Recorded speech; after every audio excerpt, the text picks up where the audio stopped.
This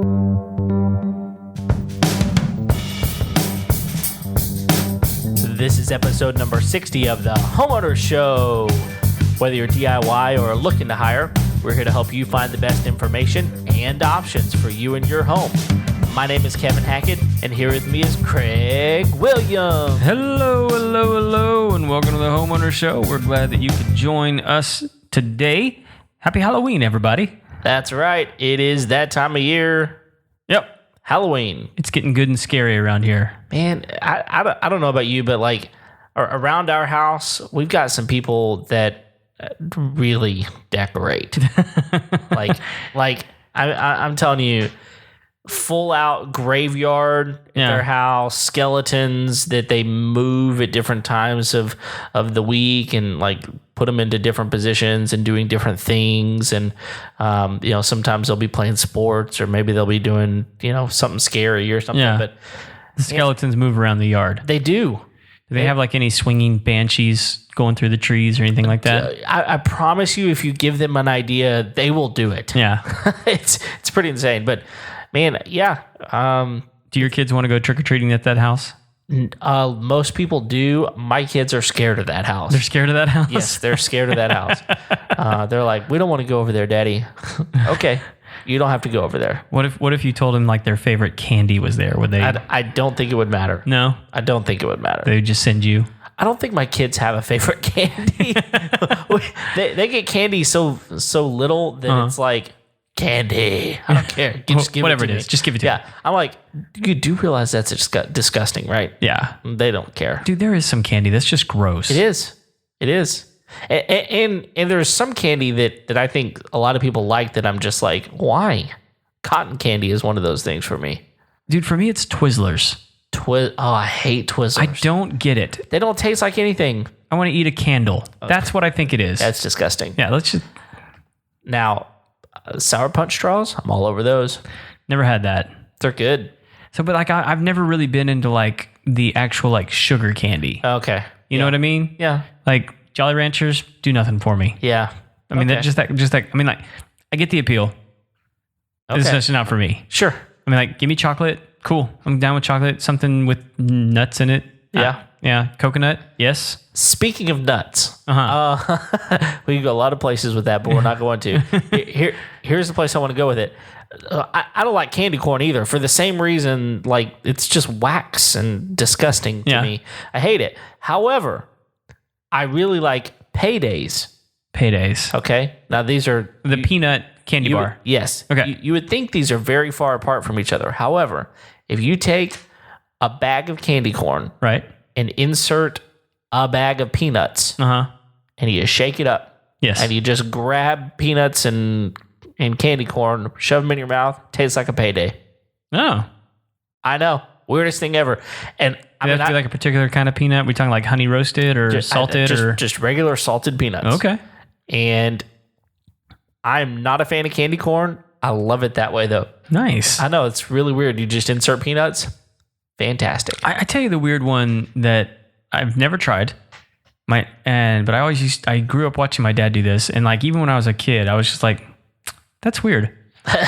But he used to take salted peanuts and put them in his Dr. Pepper. Oh, you know what? I know other people that do that as well. I don't get it. I don't either. Of course, I've never done it, so I don't know. Well, it just seems like it's an odd one, it seems like it would be really hard to like get them in there.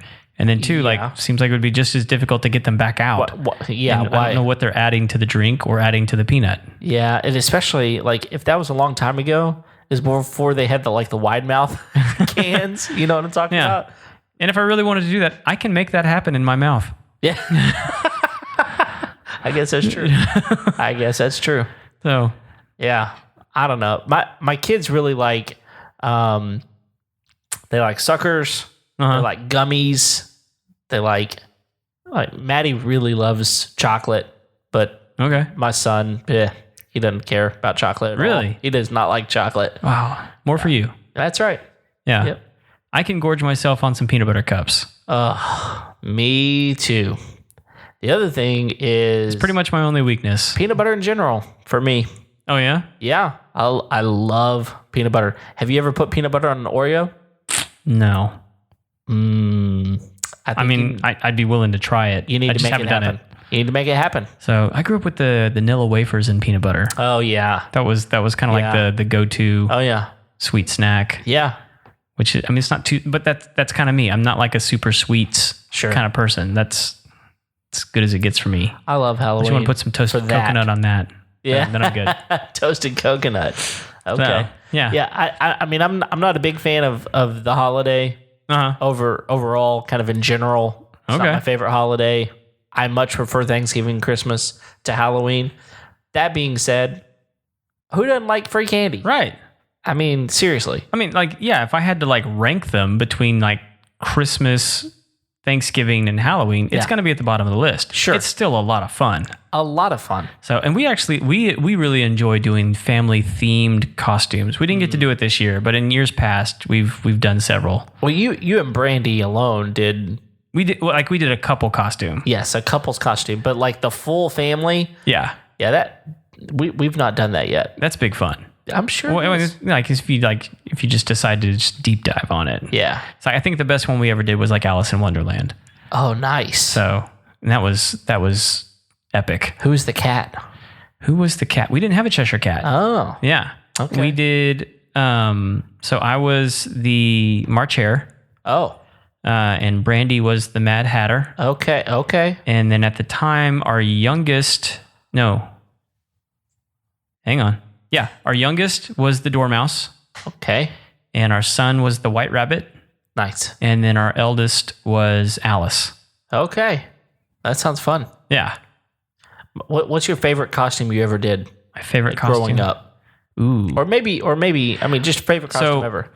When I was in elementary school, I went as Teen Wolf. Teen Wolf? Yes. Nice. And my mom actually got me an airbrushed t-shirt, which, that was such a huge thing back then. Yes, it was. There was like whole stores just to go in and get a t-shirt airbrushed. So she got me an airbrushed t-shirt, a white t-shirt that said Teen Wolf. Nice. And we did like all my face makeup and we slicked my hair back. And yeah, I had put like a snarling dog nose on my face. Okay. We put hair on my arms, which man, I probably still need to do today. I can't grow hair to save my life. The hairless wonder. I am, man. That's funny.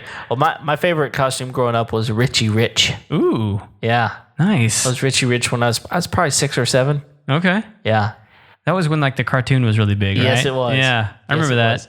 Yeah. So, man, what was the name of his robot? Do you remember? I don't remember. He had a robot though, right? Yeah. Yeah, I don't remember. It was like his personal assistant or something. Oh yeah. Well, he was super rich, man. Yeah.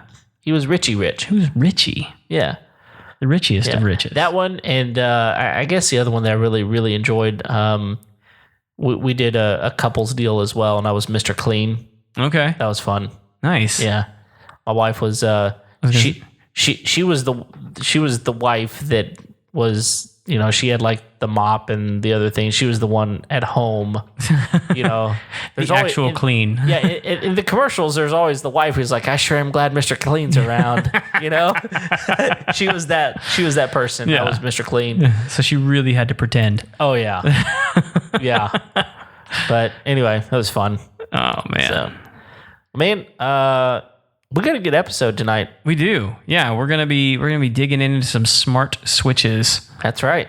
So, and this is sort of a unique situation in that I'm bringing the technology tonight. That's not normally the way this happens. Yeah, usually you go get it or you research it and find out about it.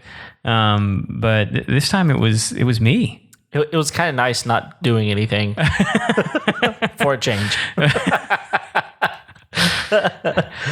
Oh, but so yeah, this was honestly just a byproduct of all the renovations we've been doing in the house, and it was because we redid all the lighting in several parts of the house. I wanted to go ahead and update some of the switches. Yeah. And honestly, some of the wiring in my house was just not any good, and so it just needed to be updated. Yeah. And since we had all the ceilings off, it was a good opportunity to do some of that kind of stuff. Yeah, I mean, it's one of the things whenever you're doing any type of remodel, one of the smartest things to kind of think of is like, what do I really want here? Right. Because now's the time to do it. I mean, whenever we did a major remodel on our living room area in our previous house, and one of the things that I always wanted was I wanted a pre-wired living room for sound. Okay, yeah. And so we put in all of the pre-wiring for all of the speakers, and so super clean look. Yeah. Because there was no wires anywhere because it was all running through the walls. We used banana plugs, banana plug outlets.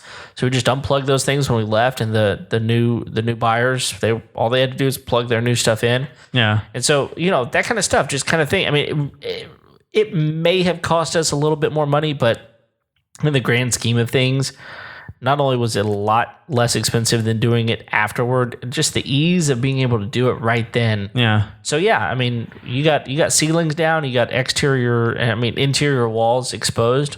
Think about this stuff. Yeah. Well, and I'm glad you mentioned that, because that was actually something I thought about doing with our downstairs area, because that's really like our main like TV area. And I love having surround sound, but I don't know if you noticed when you came in, but we reoriented the whole room. Yeah. Where the TV was and the sound's coming from. And one of the reasons I didn't wire it for sound like that is I didn't want to lock myself into like one position where we couldn't, adjust things if we wanted to. And I was in the back of my brain, I was like, it'd be really nice to have it hardwired in, but I know I can just do this wirelessly now. Sure. I really want to talk to somebody that's had that experience with the wireless surround sound speakers and see if they've had a good experience with it. Yeah, well, I actually have one. Oh, do you? Our subwoofer is wireless. Okay. Kind of. What do you mean? It still has to be plugged in the wall. Yeah, it's a powered sub, and the device is basically it's a Bluetooth signal, and so yeah, it is wireless, so to speak, but it's perfect. It performs well. I was really surprised at how well it performs. Yeah. And I'm sure they're just going to get better and better and better.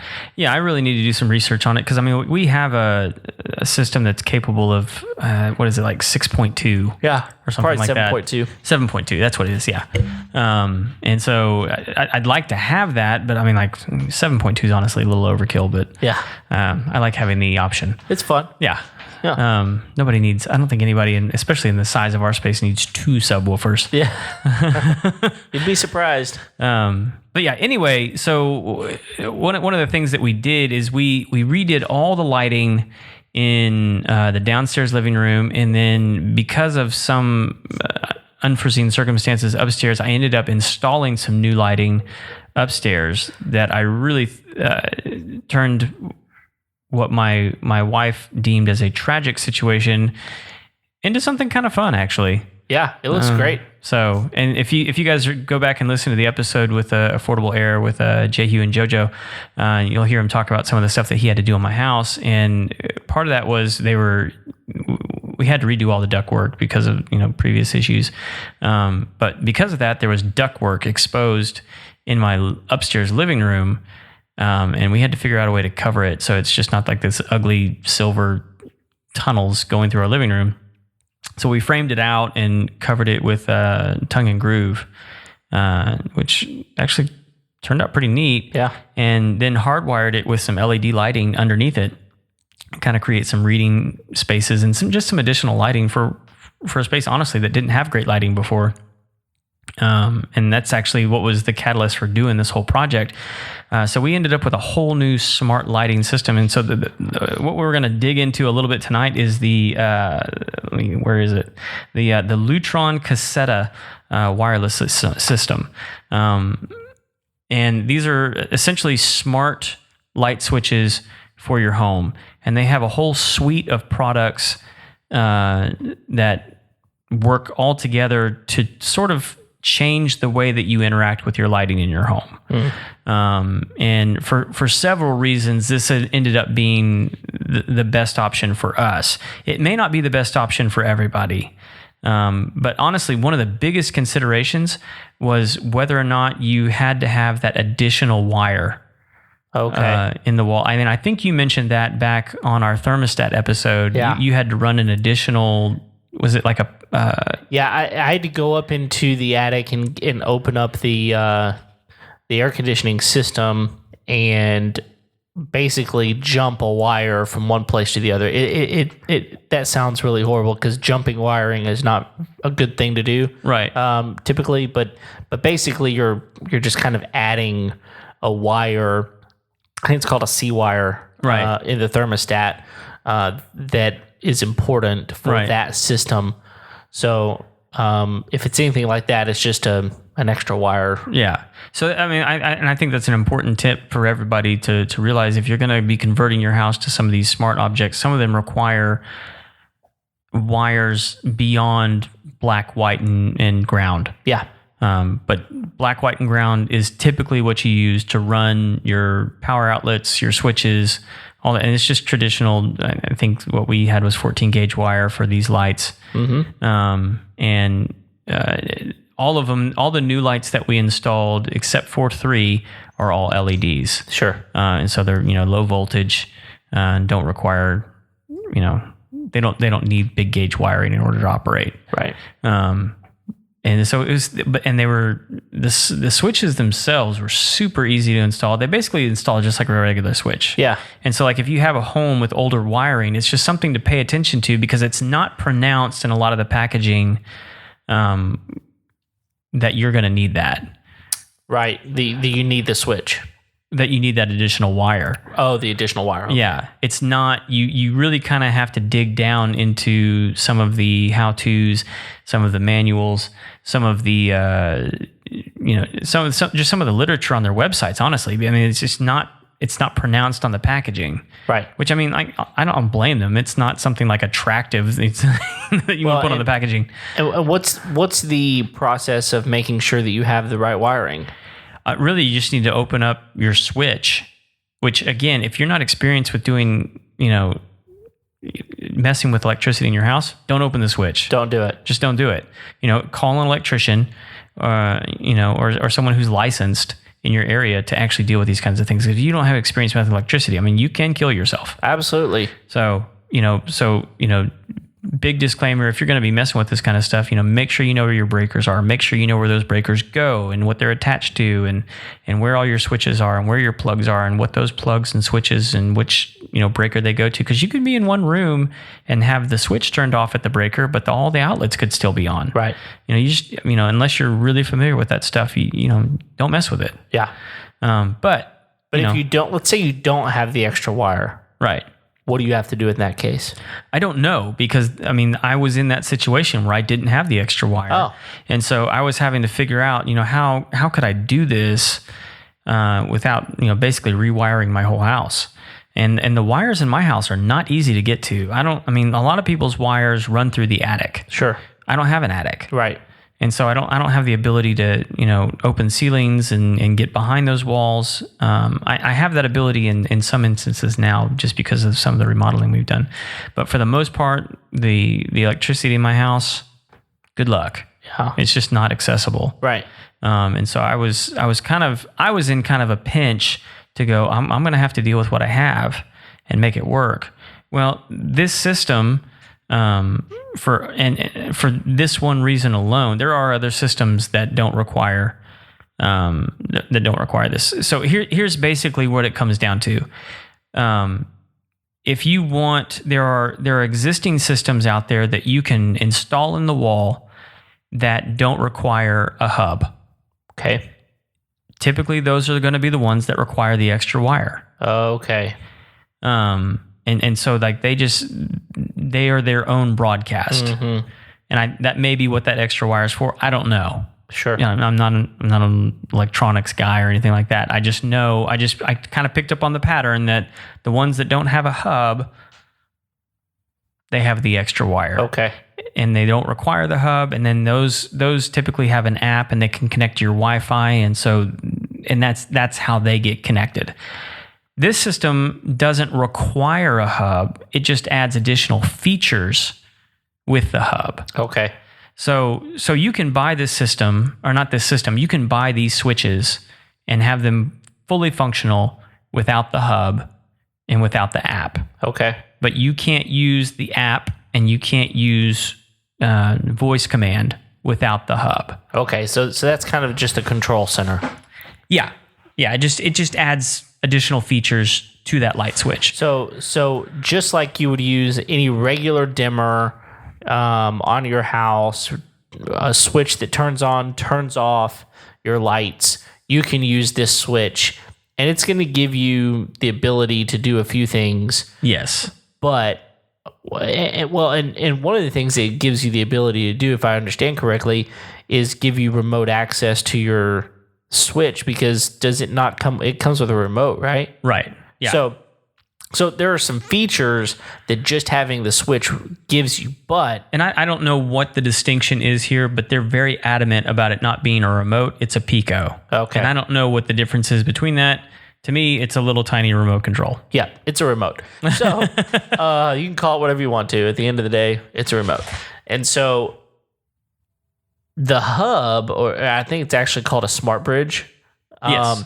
So that, which again, like they're using nomenclature that, like, who cares? It's a hub. It's a hub. Yeah. But it basically gives you the ability to now use it as a smart device. Yes. Whereas before, it's just a device. Yes. Just like any dimmer, any switch that has, if you got a fan that's got a remote with it, anything like that, it's fine.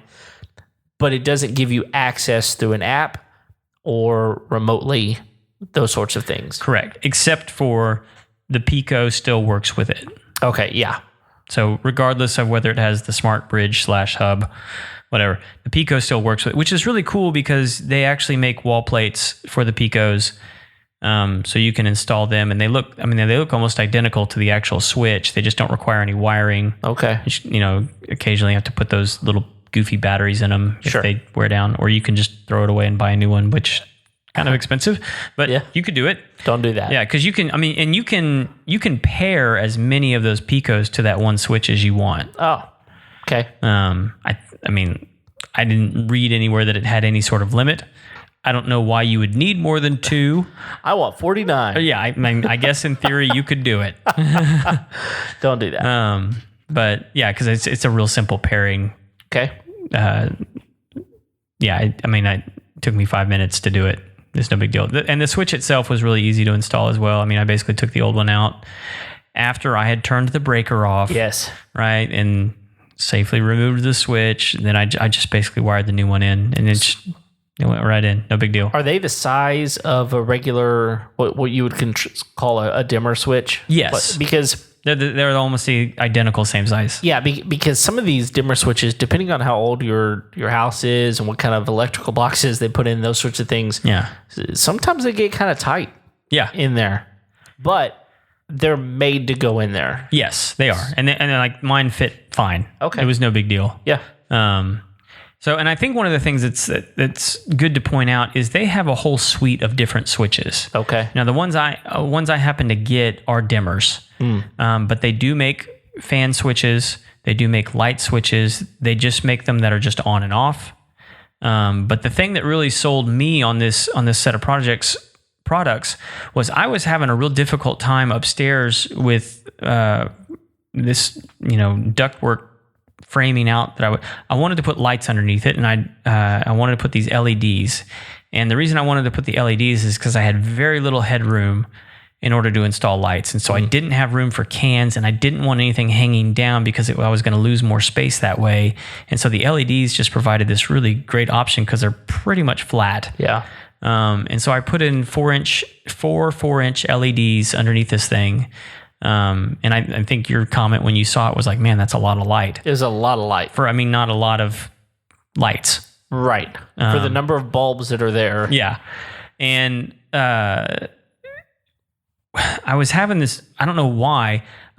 My plan was I was going to go ahead and put in a traditional switch, and then later upgrade to some smart devices or smart switches. I just wanted to make sure I could get it wired in properly. And for whatever reason, man, the switch kept tripping the breaker. It would turn the lights on just fine, but whenever I turned it off, it would trip the breaker. And I was like, this is just annoying. And I was like, you know what? I don't need a switch. These are just lights. I can wire them together as if they were a lamp and just plug them into the wall. Okay. And I was like, but I'd really like to have dimming capabilities. Well, the Caseta suite is really like the only one out there that has a smart plug option that offers dimming capabilities. Interesting. On their devices. And so it's basically just a little wall plug. You plug it into an existing outlet, and then it has 2 plugs on either side of it, so you can plug up to 2 lamps into it, and then you have remote control of that lamp and or voice and app control if you have the smart bridge of that lamp. Wow. And so, you know, it actually negates needing like the Philips Hue system. You don't need smart light bulbs. And that was the other thing, is this is one of the few products that works with all the different types of dimmable light bulbs. Okay. So, you know, CFLs and halogens and LEDs, and it's just got to fit the housing. Right. Yeah. Yeah. I mean, and so like if it's a dimmable bulb, whatever kind it is, it'll work with this switch or plug adapter. And so it solved that problem for me. And the wall plate itself that you plug into the outlet, it has all the buttons on it, just like a light switch: on, off, fade up, fade down, which is not terribly convenient. Yeah, because typically where it's plugged in. Yeah, typically a wall plug is going to be down. Sure. So you're going to have to bend over to hit it. But each of their smart plugs comes with a Pico remote. And so, you know, for us, we just, you know, one, you can pull it off the wall, but we're gonna set it in with our bank of switches, and so it's basically going to be a wall switch, just like all the rest of them. So it gave us a lot. It really opened up a lot of options for us. Yeah, the flexibility is really huge. Yes. So, and like now we never use the wall plate, right? I mean, because it's down behind stuff. It's not convenient. It's not convenient, but the functionality is super convenient. Yeah. And the Pico is really, really convenient. And, and if for some reason you can't find the Pico, you can use that. Use the voice command, use the app, all that stuff. Man. So, and it was one of the few that worked with pretty much every platform out there. Okay. The big ones being, you know, like Alexa, Google, HomeKit. I'm trying to think if there's another big one that I'm missing. I mean, those are the primary ones. There's probably some others that he uses, but yeah, you know, Alexa, HomeKit, and Google Assistant are the primary ones. Right.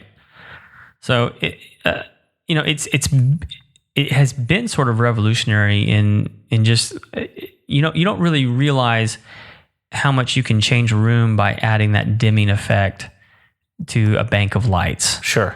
And like in particular downstairs, like I said, was kind of our TV area. You know, it's really nice to, you know, because before, and this is honestly part of the big reason we even started the whole remodel project, is we had fluorescent lighting, like office style fluorescent lighting in those old style built-in light cabinets in the ceiling. Yes. That are just awful. They're harsh. They're harsh. And so it was like the lights are either on or they're off. Right. But now we can, you know, if we're watching TV, we can dim the lights a little bit and you know, change the mood of the room a little bit more. So it's been a huge upgrade for us. And then, you know, not only just having the functionality in the house with the Pico remote, the voice control, app control from our smart devices. And by the way, we can do that. You know, we're not just limited to our Apple devices, because our kids use Amazon devices like the Kindles and things like that. Yeah. And so we have a few of those, and we can install those apps on those. So if we wanted to upgrade any of the kids' rooms to smart switches, we can give them an app that allows them to control the lights in their room, all that kind of stuff. Nice. And so, and that's part of what's nice about having a smart bridge like that, is you can bring in multiple sources to control that whole system. And I think you said you were reading like it can integrate with like the Ecobee. Yeah. It can integrate with all kind of the IFTTT.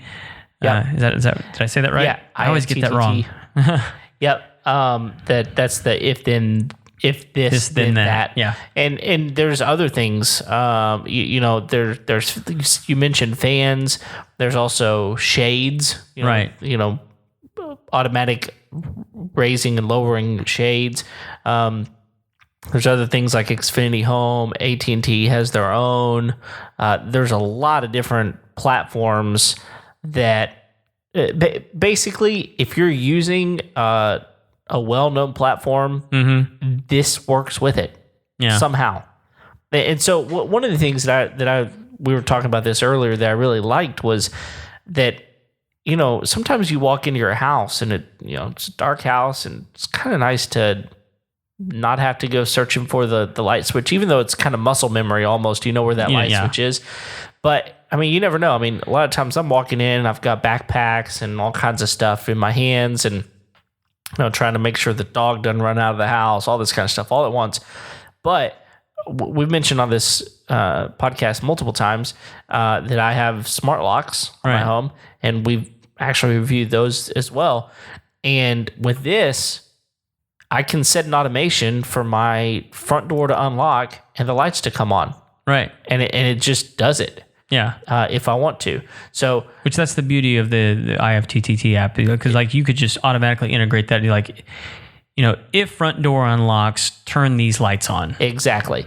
And the other thing that I think is probably even a little more slick than that even is that my locks have an automation to run that if at a certain time, certain time of night, they're unlocked. They lock themselves. I could also make it to where if my lights are on, it turns the lights off. Yep.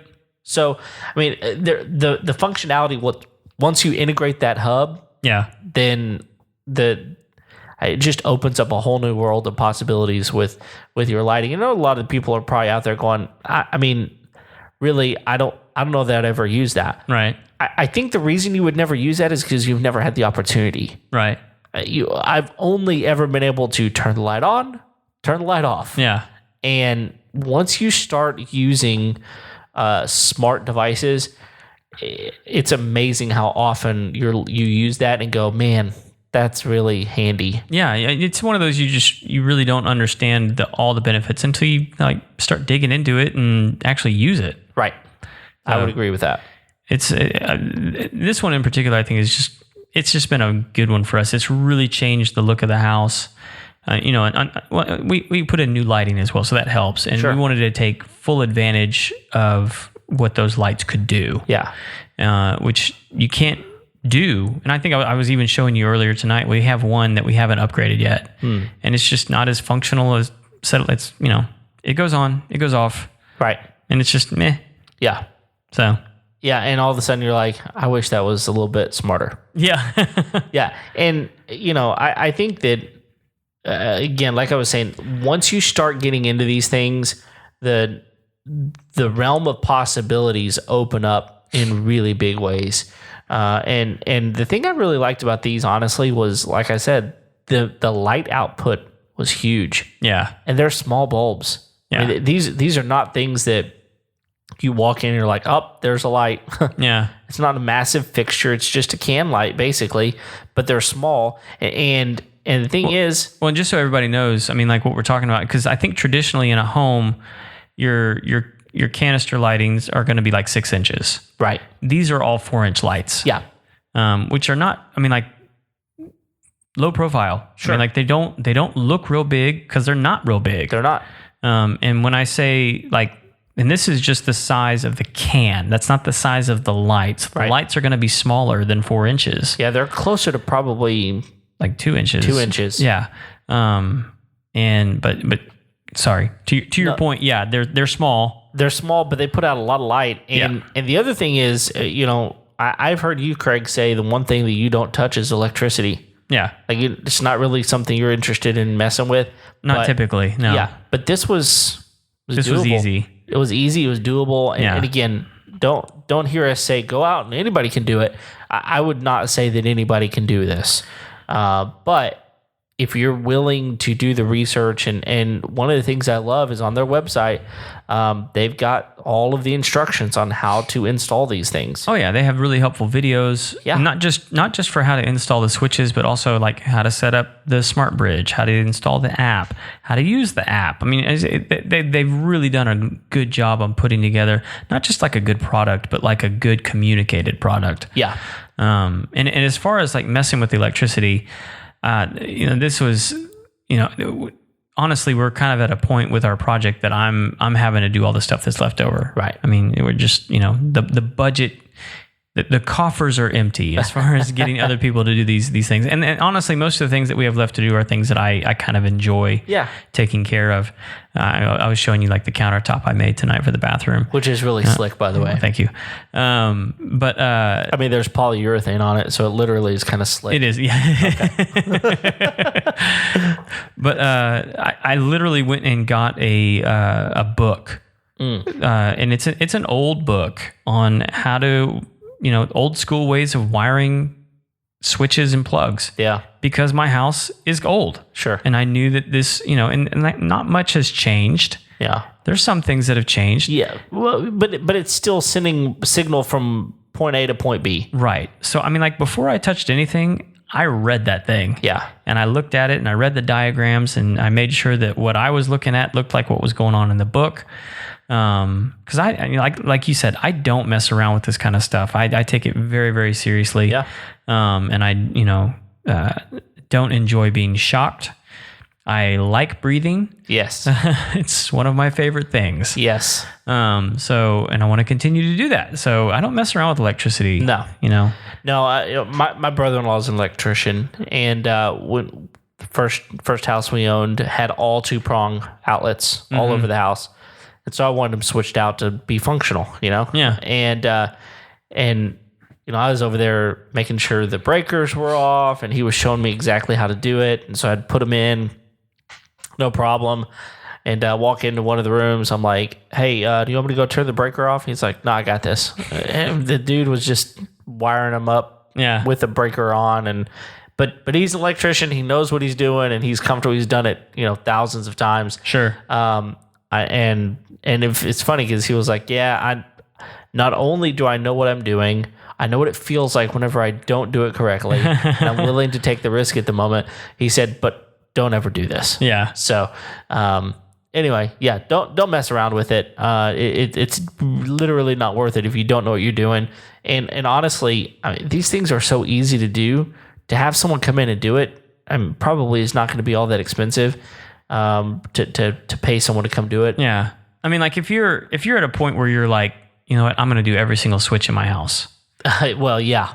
And to be honest, if you're doing that, you're spending the kind of money for these. I mean, because these switches aren't cheap. No. I think just the single switch with the pico is like $64. Right. The starter package, which is the switch with the pico with the smart hub, is $100. Yeah, and like a regular on-off switch is what, like 49 cents? Yeah. So yeah. On, off, 49 cents. And like a regular switch with like a dimmer on it, I think is like $12 or $15. Well, yeah, and some of those are even 25. Yeah, they can, depending on what they are. Right. But these are up there in price. Oh yeah, for sure. I mean, like, and then I think the plug adapter with the pico is $54. Okay. So, but I mean, like, I was willing to spend $54 on that thing just because it solved a major problem. Sure. And I couldn't figure out where that short was. And it wasn't worth it. No, and this eliminated that. Yeah. And it was worth the money. Sure. Because I wasn't gonna have to spend any more time on that stupid switch. The other thing I will say is that you didn't spend that much on each of the cans. No. They're relatively inexpensive in comparison. So, you're one of the things that we were talking about before the show was if you're looking to do new lighting in your home and this is an interesting option for you, all of this is going to be less expensive than going and buying fixtures. Yes.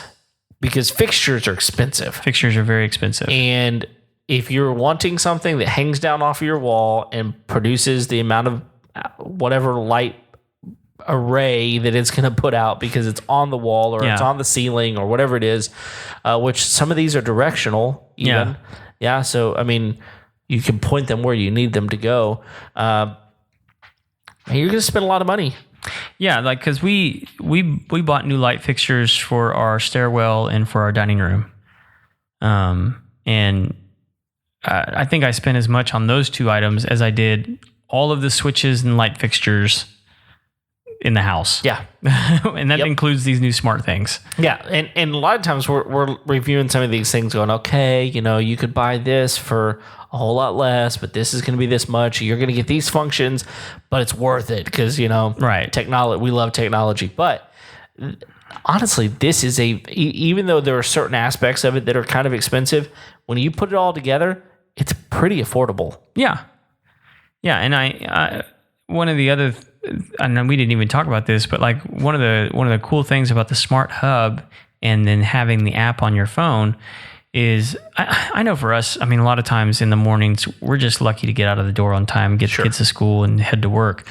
And the number of times I've come home and just been so frustrated with myself for leaving all these lights on, and so this allows me from anywhere to kind of pull up my home and go, okay, what lights are on? Right. And I can turn those off. Sure. And save myself some money. Yeah. By just turning the lights off. Right. We're trying to be efficient by using LEDs and different things like that, but it's still using electricity. Absolutely. Even if it's an LED, you're still using the electricity. Yes. And so you're gonna pay for that. Yes, you are. But now if you forgot, you can just pull the app up and go, you know what, I forgot to turn those lights off. Let's turn them. Or if you're out of town, and you're, for me, it's not as big of a deal because our house is so far off the road and we just don't get many passerbys. Yeah. But if you're in a regular neighborhood and, it might, when you're out of town, might be helpful to just kind of flip the lights on. Yep. Randomly in the house. Someone might be watching. And it'll go, oh, someone's at home. That's right. It could be a deterrent. Yeah, absolutely. And you can even set up schedules. Oh, yeah. For it to, turn on, turn off while you're gone. That's nice. So it just gives you, it opens up a whole opportunity. Yeah. Of options. Now, I mean, granted, you could probably hardwire those in with some old school timers. You could, but why? It sounds like a lot of trouble. It is. It is a lot of trouble. I mean, I've got a timer on the outside of my house. Mm-hmm. It's ridiculous. It's like the size of a telephone booth. It's like, what is this thing? No one knows what those are anymore. I guess not. But I was asking my inspector, what is this? He's like, oh, it's a timer. For what? He's like, no telling. I said, does it work? He said, it might. But it's like one of those deals where it's like, why would you go to that trouble whenever you can do the same thing a whole lot more simply? Which, by the way, have you noticed? I mean, this is just a bizarre thing to me. Since you mentioned telephone booths, like our kids are going to grow up in a world that they don't know what those are, right? Because they don't exist. I did. I was somewhere a couple of years ago at a park. I was like, "There's a telephone booth." That's crazy. It didn't work. It's got to be gone by now. I don't know, maybe, but it was crazy. It was there, and I mean, like public phones. Yeah, like the generation coming up behind us will live in a world that has never had public telephones. That's weird. It's a weird thing, man. It is. And you got to think of that used to be a pretty good revenue stream for those phone companies. Sure. A quarter every time you want to make a call. Yeah. What I'd be interested to know is, do they own the real estate that those phone booths used to sit on? Because to me, that... Well, most of them were... Surely they were... I don't know. Yeah, I don't know either. It's a public utility. Someone tell us. Yeah, someone send us a message and let us know. Do the phone companies own the real estate that the booths used to sit on? I assume that's not the case in England because property rights are a little bit different over there. And I think they still have phone booths. I couldn't tell you. But they're all but gone in the U.S. Well, what would their purpose be? I mean, literally. I mean, first of all, nobody knows phone numbers. Yeah. Who are you going to call? You don't know their number, I promise. But I remember when like every phone booth used to come with a phone book. Yeah, there was a phone book. It was attached to a chain. You didn't have to remember the numbers. No. They were there. I guess that's true. That's back in the day whenever you named your company AAA Realty. That's right. For the phone book. All those clever guys. Yeah. Where are those names now? No, they're still there probably. I know they're still there, but like they're not helping their Google ranking. No, they're not. They're just annoying. AAAA. Yeah. Yeah. Oh well. So if you're that company, I'm sorry. Was there anything we didn't cover with these light switches? Not that I can think of. We'll have some links where you guys can find them on Amazon and some other places. I do have one question. Yes. Could you make them pendant lighting? Pendant lighting. Could you create them to be pendants? Are you talking about the one that like they hang down over a bar? Oh, yeah, I know what a pendant light is. What I'm wondering is, are you asking if the can lights can be converted to pendant light, or if you can use these switches on pendant lighting? I'm wondering if you can use like the canned lighting system with the switches and everything for pendants. Now the cans themselves, I don't know. Okay. The switches, absolutely. Okay. Yeah. I just think that for your kitchen, that might be really kind of, if you're trying to set a mood, right? Maybe over a bar or something, dim the lights down or something. Yeah, that could be cool. It could be really cool. I mean, you could do it one of two ways. I mean, you could hardwire it into the wall, okay, and put a switch in, or you can do what I did and hardwire the pendants together as if they were a lamp, okay, and use the smart switch or the smart plug. Okay. Interesting. Because and part of the reason why I bring that up as a cool feature is if you have a space in your house where you need lighting. A lot of people don't realize that fixtures and things like that. I mean, like they're lamps. Yeah. The wiring is exactly the same. Right. I mean, it's black and white and neutral, and sometimes not even neutral. Sometimes it's just the black and white. They don't require a ground wire. Yeah. The difference is just the housing that it's in. Whether it's a cord, we call it a cord, right? Or Romex or whatever, it's kind of housed in. Yeah, and so everyone knows what I did upstairs is I took these LEDs that are intended to be, wired in lights, just like you would like a regular into the wall with a regular switch on the wall. That's what it was intended to be. I just rewired them as if they were a lamp. Okay. And ran them and then wired them together into a plug. So, and you can do that with any kind of lighting in your house. There's probably a few exceptions that are, sucking a lot of power that are big lights and different things. But for the most part, if it's a house light, it can be set up like a lamp. Yeah. Which means you can wire it into a plug. And so like if you're in a spot in your house where you don't have that wiring in the ceiling or that wiring on the wall where there's access to put a switch in or any of that kind of stuff, you can just wire it like a lamp and plug it into the wall and then get one of these smart plug adapters and that way it'll still function like a regular light. Yeah, a lot of older homes had switches that were wired to an outlet. Right. A lot. In fact, the first home that we bought, the living room did not have a light in the ceiling, and the only way to have light in that room was to plug a lamp in. And if you plugged it into this one switch, it's flipped on with or this one outlet, it flipped on with a switch on the wall. Right. And that's the way a lot of older homes were built because it was, That's the way mine is. Yeah. And so since that's the case, it's a great option. Right. And it's nice that they are recognizing that and giving you an ability to do this easily. Yeah, and there may be an electrician out there listening. No, that's totally wrong. And if we're wrong, let us know. We'll amend our statements on other episodes. We're not wrong. I'm not wrong. You may be wrong. I could totally be wrong. I'm wrong all the time. So my wife tells me. I was almost wrong once. Oh man. So, anything else? I think that's it, man. All right. Well, we have we have an amendment to make. Yes. So in regards to some of our drone quote stuff. That's right. So if you in the past have clicked on one of our links we have an apology to make because our links have not been working. Yeah, you probably went somewhere. If you clicked on it, it took you somewhere and you went, well, this isn't what I expected. Right.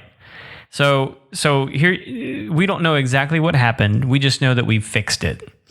Yes. So Drone Quote has been an incredible sponsor of the show, and we want to make sure that they get all the traffic and attention that they deserve from you guys, because they're a great company to work with. And so if you have previously tried to get in contact with Drone Quote and the links that we provided with you took you to like some weird login screen, sorry, we apologize. And that has been fixed. And so if you click on our links now, it's going to take you to their page. It's going to give you easy access to get in contact with them. If you want to get a solar system put on your house, if you want to get a new roof put on your house, they can help you find those 3 quotes and get that set up, especially now that the link that we have for them is working. Yeah. So here's the thing that we ask. If you have previously clicked on that link because you're interested in anything about them, maybe you're just curious, or you actually are going, man, I need some solar, or I need a new roof, something like that, go back and click on a link. We've updated all of them, and so go click on it again, because it will work this time. Yeah, and if nothing else, please click on it and let us know if something's wrong. And if it doesn't work for you, just send us an email at info@homeownershow.com, or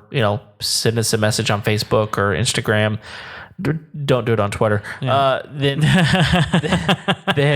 we'll see it and we'll get it fixed. Yeah, and thank you guys because we have seen where you guys have been going and checking them out, and now we realize that you guys have been just going somewhere weird on the internet and not where you needed to be. Right. So all those are fixed, up and running. We got them for you. Yeah, and if you don't know about Drone Quote, you should know about Drone Quote. Yep. Because Drone Quote's awesome. Yeah. So, and we actually had a whole episode on that. If you guys want to go back and listen to that, they're great company. Also, if you're like, well, where do I get these links? They're in the show notes every single week, which you can usually access through whatever app you're using to listen to the show on. It also goes out in our weekly email. If you are not a subscriber to the weekly email, we have an email that goes out every single week telling you exactly what the episode's about with links to that episode. So if that's an easier way for you guys to stay in contact with us, join our email group. That's right. It's easy. So, and if you haven't yet, go ahead and follow us on Facebook, Instagram. But also, click on the subscribe button there in your podcast app. We actually had a new review. Did you get a chance to read that, Kev? I didn't. No? No. So reviews are a great way to support the show. This is really how it's how we get populated. So if someone comes looking for our show, the easiest way to find our show is by typing in the name, the Homeowner Show. That being said, there's a lot of other keywords that'll kind of get you here. Right. But the more reviews we've got, the easier iTunes knows this is a legit podcast. We want to push them. So right. Yeah. And thank you guys who have been leaving reviews. We really, really appreciate it. The easiest way to do is just to go on iTunes, click the 5 stars, and tell us, great show. That's right. That's a good review. It is. That's exactly what I want to hear. But the new review that we heard this week was from, we got this a few weeks back, but this is the first chance we've had to talk about it, was from Fat Joe 54321. Thank you, Fat Joe, for the 5 stars. And Fat Joe said, great podcast that covers a variety of topics. The hosts are down to earth. Thank you. Relatable, and talk about a variety of relatable topics for their audience. Cool. So, thank you, Fat Joe. Thank you, Fat Joe. So good to hear from you, buddy. Yeah. And we'll give you a shout out. Leave us a review. We'll give you a shout out. But man, thanks for downloading the episode, for listening to us. Tell your friends about us. And man, if you got any ideas of future shows, let us know. But in the meantime, know that we're here every single Tuesday. And until then, we'll see you next time. See ya.